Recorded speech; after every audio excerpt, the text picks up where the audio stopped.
Hi everyone, my name is Sophia, I'm Adriana. And I'm Brooklyn. and we are interns with Kids, Kin, and Caregivers based out in Norfolk, Virginia. And this is a youth rap, and this is our The Power in Perspective Thought Process Workshop.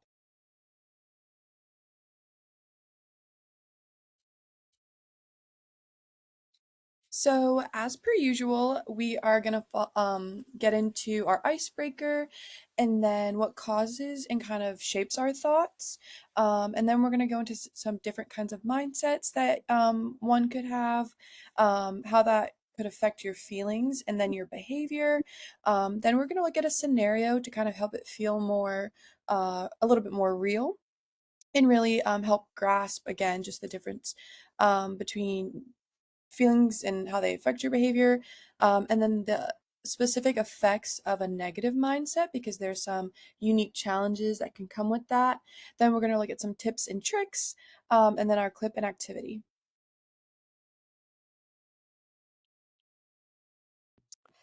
Okay. Okay, so for our icebreaker, we want you guys to look at these three pictures below. They're very ambiguous, and you guys can pause the video after I'm done talking.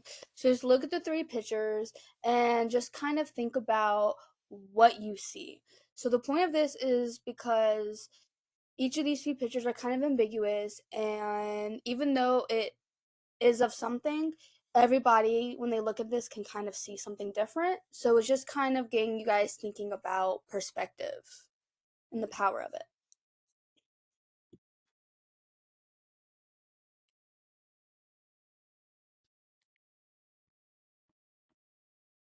So, starting off, we're going to look at what kind of shapes our thoughts, what can affect and influence our thoughts, right?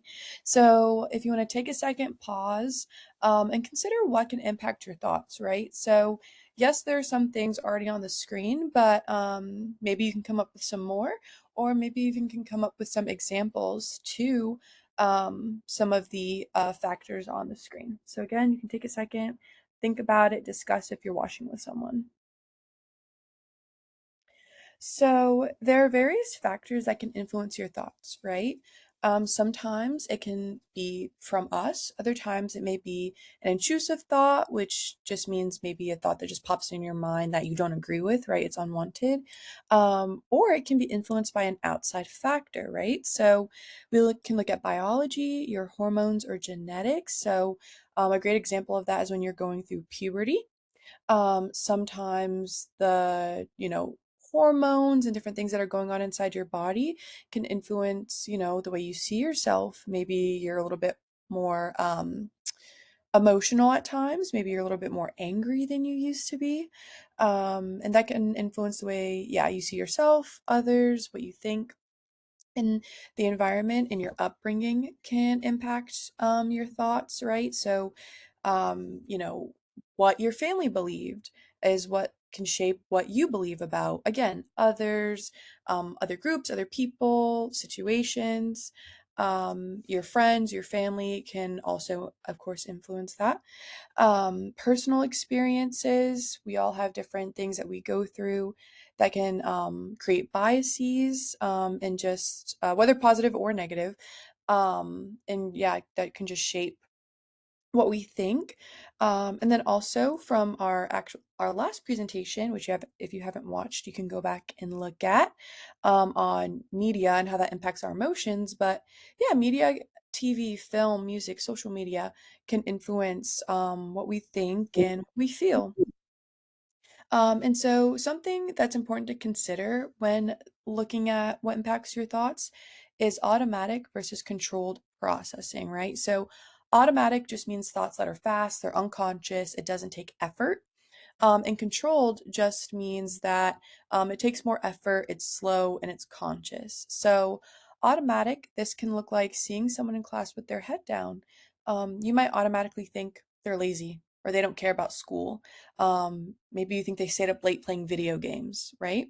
But a controlled thought can look like you see the kid in class with their head down and you take the time to consider that Like you don't know their home life. Maybe they're caring for a little sibling while their parents are at work. Maybe they don't live in a safe area, so they have trouble falling asleep. And once they get to school, they're able to, calm down.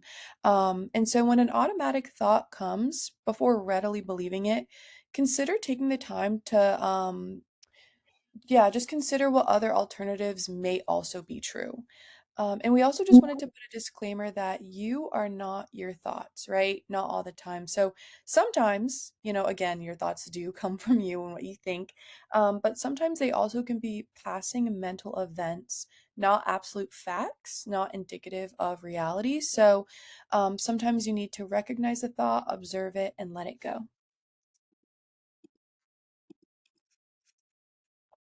And going into mindsets, so I'm sure you all have seen this before, maybe heard of it, or if you haven't, you definitely will at some point in your school career. It's become very popular now, but a fixed versus growth mindset. And so we kind of want to move not beyond, but also just expand from positive and negative to also fixed and growth. Because sometimes just focusing on positive and negative, it can feel like you may have to be positive all the time, which is unrealistic. None of us are positive all the time. But a fixed and growth mindset can shift the focus from how you feel to how you respond. So feelings are not automatically always bad, right? Again, they're indicators that tell you information. So what matters ultimately is the actions you take based on your feelings. So a fixed mindset is the belief that your abilities are unchangeable. A growth mindset is the belief that your abilities can change and develop. So that can look like if you fail a test, a fixed mindset would be, I'm just not smart enough. I've never been good at math, right? And a growth mindset, if you fail a test, could look like, I'm upset that I failed. Maybe there's something that I'm not understanding. I'll ask the teacher for extra help next time. And, believing that you can maybe not be perfect. Maybe you won't ever be a mathematician, but maybe you can go from a C to a B, right? You can improve in some way. You can learn in some way. And so, a growth mindset doesn't require pretending everything is okay. You can acknowledge the reality while also being aware that improvement is possible.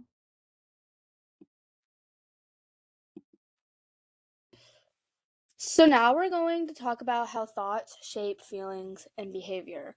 So before we go further, just pause the video and maybe think about what you think thoughts are, feelings are, and behavior is. So, three components that make up our emotional experience are thoughts, feelings, and behavior. So, thoughts are the ideas and pictures in our minds that help us understand what is happening around us. Sometimes thoughts are words or sentences we say quietly to ourselves, and sometimes they are pictures we imagine. Our thoughts are like inner voices that talk to us throughout the day. So, feelings are the changes that happen in our bodies when we have emotions. So, for example, when we feel angry, our face might feel hot. When we feel worried or nervous, our heart might beat faster, our tummy might feel funny, or our muscles might feel tight. These body feelings are our body's way of showing us how we feel inside. And behaviors are the things we do and the things we choose not to do. So our thoughts and feelings can affect our actions. For example, if we feel very nervous, we might decide not to answer a question in class. But if we feel confident, we might raise our hand and share our ideas. Thus, when something happens, we have thoughts about it. Our thoughts can create feelings, and our feelings can affect what we do. What we do can then make the situation better or worse. So, in fact, on the picture on the right is the cognitive triangle, which is thoughts create feelings, feelings create behavior, and behavior reinforces thoughts, so on. It's a cycle, right? So it shows how those three things, thoughts, feelings, and actions, are connected, and how we think affects how we feel. Our actions can also change the way we think. And so learning to notice and change our thoughts, feelings, and actions can help us break unhelpful patterns. But yes, it's basically a cycle. And so now we're going to take a look at a scenario and dissect how two different people reacted differently to the same scenario. So the scenario is Two students who were partnered together on a school presentation received the same feedback on their presentation from their teacher, which was, your presentation was good, but there are a few areas you should improve for next time. And she listed about 3 critiques. So, two different people can go through the same situation but have different mindsets or perspectives regarding it. One person can have a positive mindset and the other can have a negative mindset. So, the mindset that the person has will impact how they perceive the event. For example, the student with the positive mindset could think this feedback will help me become a better presenter. They perceived it as an opportunity to learn and improve. They felt motivated, optimistic, and their behavior was they reviewed the feedback, they practiced presentation skills, and they improved for the next presentation. Whereas, on the other hand, someone with a negative mindset thought I'm a horrible presenter and feel so embarrassed because I made a fool out of myself and failed. They perceive the feedback as criticism and evidence that they are a failure and not smart. They felt discouraged, embarrassed, anxious, and how they reacted was they avoided future presentations, they dwelled on the criticism, and they made little effort to improve due to fear of failing again. So just take a moment, think about that, and maybe pause and think. Have you ever had a moment like a big test, sports game, presentation, when you've had a completely different mindset to somebody else? Maybe that you were stressed and they were calm, or you were excited and they were dreading it. How did you handle that situation? Did seeing their mindset make you want to change yours to match theirs, whether that was positive or negative? So before you think about that, I just want to say, and the slide was saying that again, we can't always control what happens to us, but we can always control what we do, and we can always try to have a better mindset.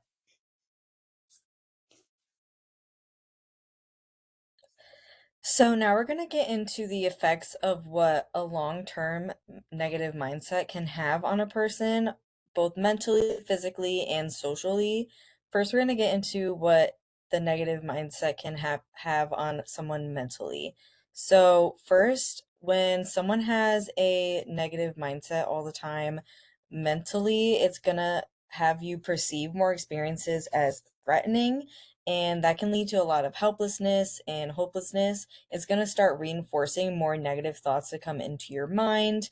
And that can also not be good for regulating your emotions as well, and to not help with effectively coping for challenging situations. And what negative thinking does is create a distorted or messed up perception of reality. Instead of thinking in a realistic or positive way, you're thinking in a negative or paranoid way. So, this threat system is amplifying those negative emotions, and not just present day emotions, but maybe even your memories. You might have had a wonderful day with someone, but then when you look back on it, if someone asked you, "Oh, how was your day with this person? How was your day with your friend or your girlfriend or your boyfriend?" You say, "Oh, it was great, but we, had these bad things happen." You're also just you're not just seeing the bad, but you're also looking for the bad as well. You're not just seeing the good, but you're looking for the bad as well, because your threat system is looking for that and amplifying those negative emotions, because that is now something you're just used to.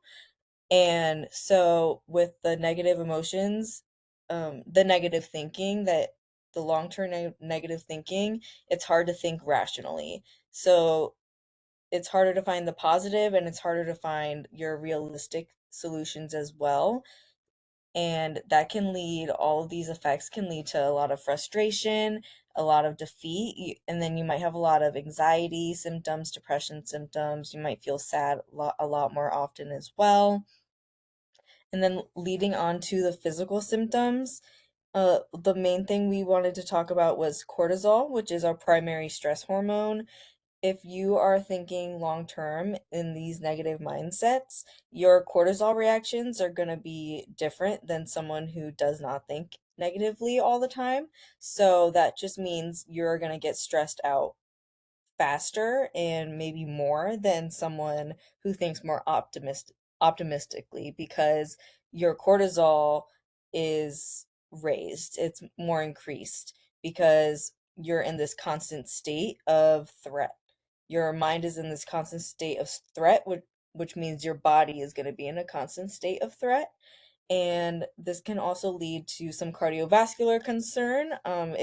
It's known that um, it's known that cortisol and negative thinking can lead to more stress, and that just means later on in life it's known to a more risk of heart issues, and that just means optimism helps. It's also known that people who are more optimistic are known to live 11 to 15% longer lives.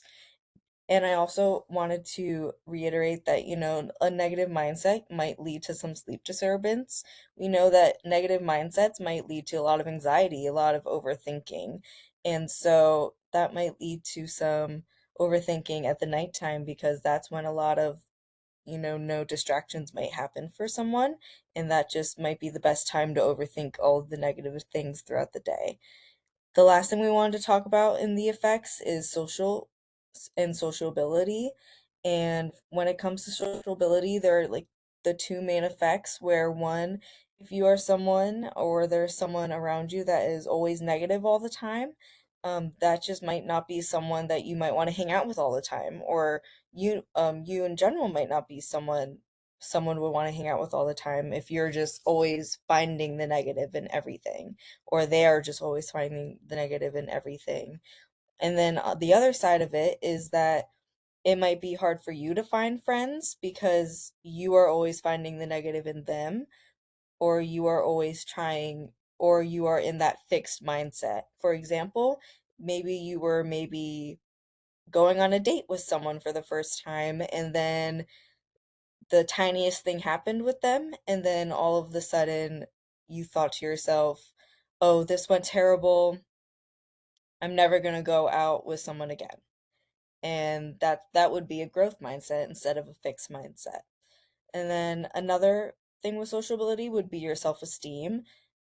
That would lead, a negative mindset might lead to self-confidence issues, and that might be a reason why it might be hard making friends as well. And then it might also lead to judging others. If you're negative about other things, you might be negative about other people as well.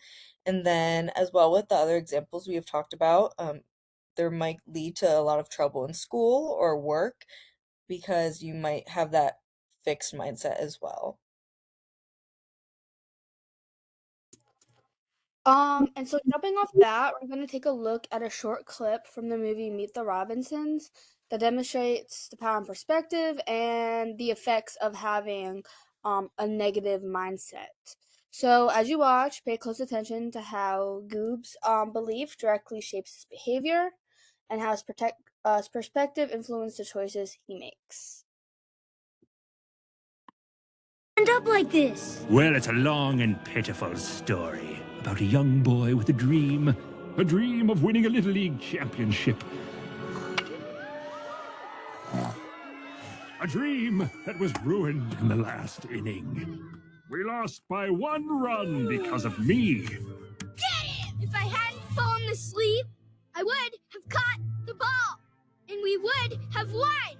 Do you understand? For some reason, no one wanted to adopt me. Whiz kid Cornelius Robinson graduates from college at age 14. This year's Nobel Prize goes to a young Cornelius Robinson. Hey, Goop, what's up? Cool binder. Hey, Goop, want to come over to my house today?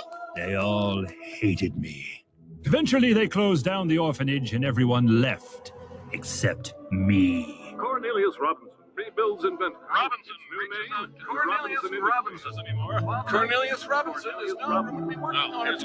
Another It was then that I realized it wasn't my fault. It was yours. If you hadn't kept me up all night working on your stupid project, then I wouldn't have missed the catch. So I devised a brilliant plan to get my revenge. Okay, so my first question was what is the specific belief Goop had in that moment and how it changed the way he acted towards the people around him. So just pause and then think about it for a few seconds. So I would say his belief directly drove his behavior because he convinced himself that everyone hated him after he missed that baseball catch.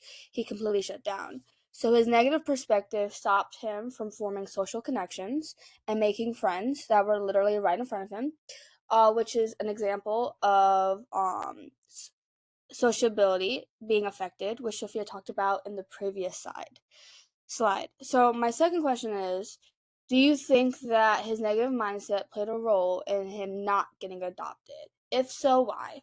So again, just pause and think about it for a few seconds and then come back.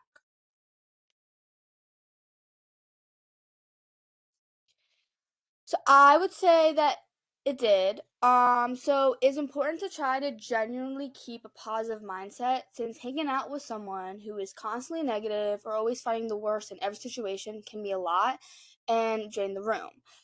Again, example of his negative mindset affecting his sociability. However, this does not mean that you have to pretend to be happy 24/7 or bottle up your feelings, or that you can't be there for your friends if they are coming to you. I think if someone's having a tough day or dealing with heavy stress, they should 100% talk to a trusted friend, parent, and someone who they love. There's just a huge difference between reaching out for support when you need it and making negativity your everyday default, right? So the last question is, what does the ending of the clip say to you about what it looks like when someone stays in a negative mindset long term? So just pause, take a few seconds, come back.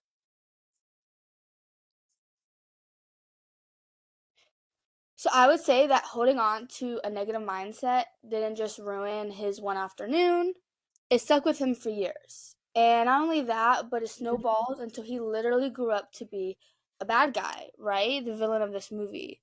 And so again, it's just important to remember that not we can't always control what happens to us, but we can always control, for the most part, how we react and our mindset.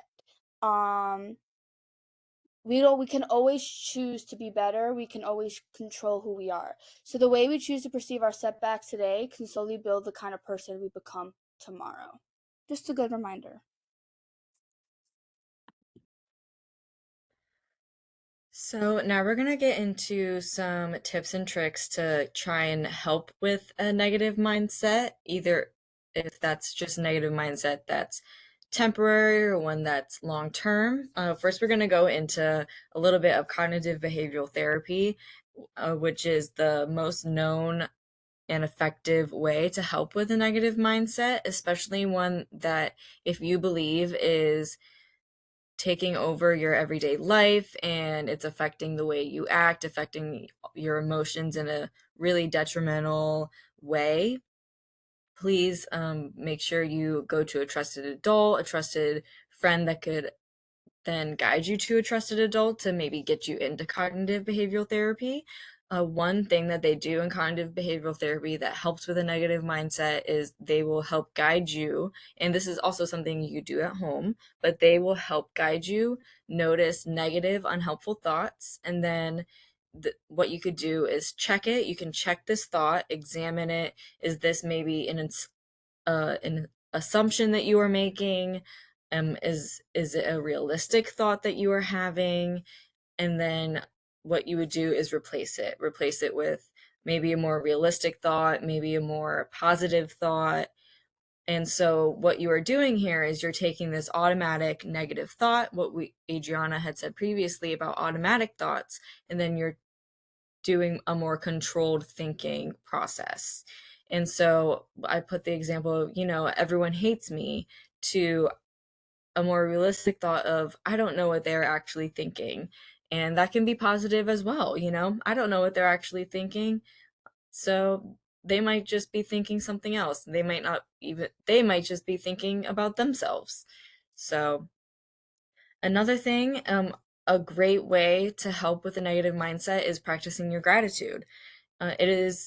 Studies have shown that practicing your gratitude every day can help you problem solve better, and then can help can help that automatic thinking of the automatic negative thinking that you are struggling with can possibly turn into automatic positive thinking or automatic realistic thinking. It can lead to more resilience to emotional setbacks or negative experiences because you're able to see the good in things more because you are doing that controlled thinking of finding the good in things in your life. It's going to lead to better coping skills because you are able to broaden your perspective on a lot of other things. You are thinking of a bunch of different perspectives on what you are grateful for.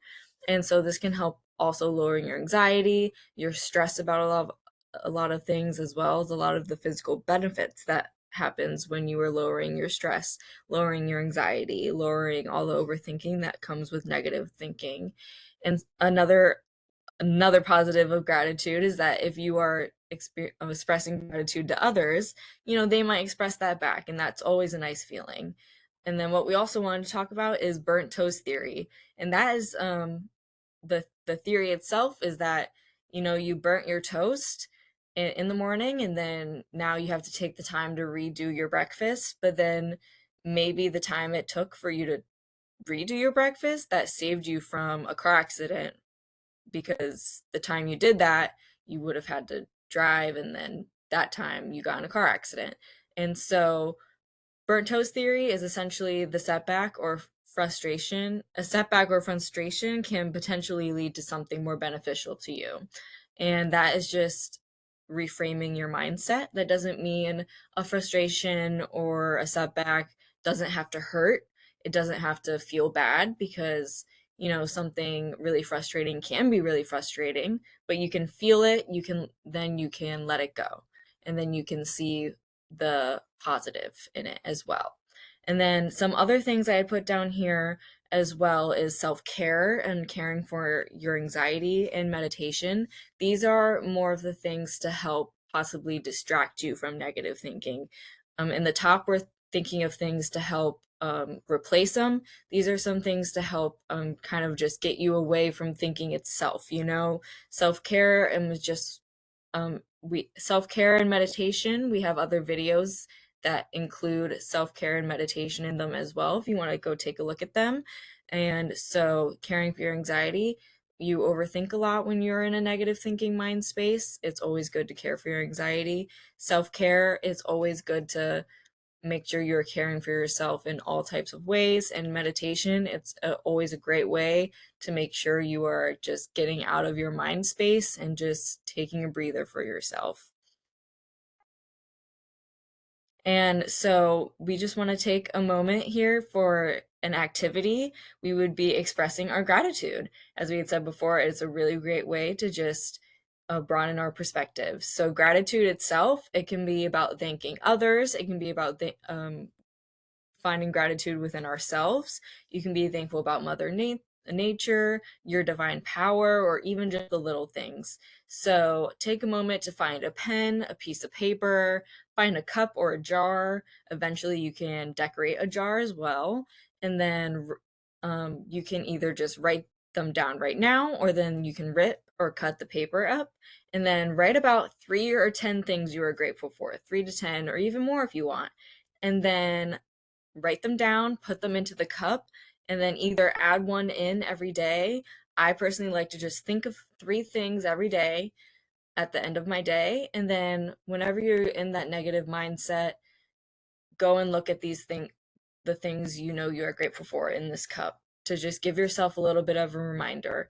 You can either do this activity, take a moment to pause, or another thing you can do as well is, write down 3 things you're grateful for every day, put it in the cup. Or if maybe you aren't feeling very grateful that day, pick something up, some in the cup to just give yourself a little reminder. So take a moment to pause, read the instructions, maybe have whoever you're watching this with, or take a picture of it, and then do it whenever you are able.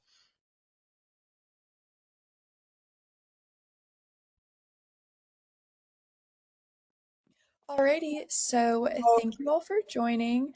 As we usually do, we have our survey. And so you can just fill that out. I believe there will be a link in the YouTube. And so if you have any more questions, please email kknc_team@outlook.com. And then there's more information on our website at www.kids-kin-care.org.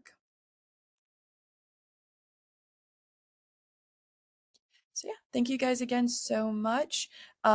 This is me, Brooklyn, and Sophia's last time facilitating for Kids, Kin, and Caregivers. But there will be more workshops and more videos just done by different interns. Thank you guys so much. We hope you have a great rest of your day or night. Yeah, and then our next slide is the references. Yeah. Have a great rest of your night, everyone. Thank Good night. you. Bye.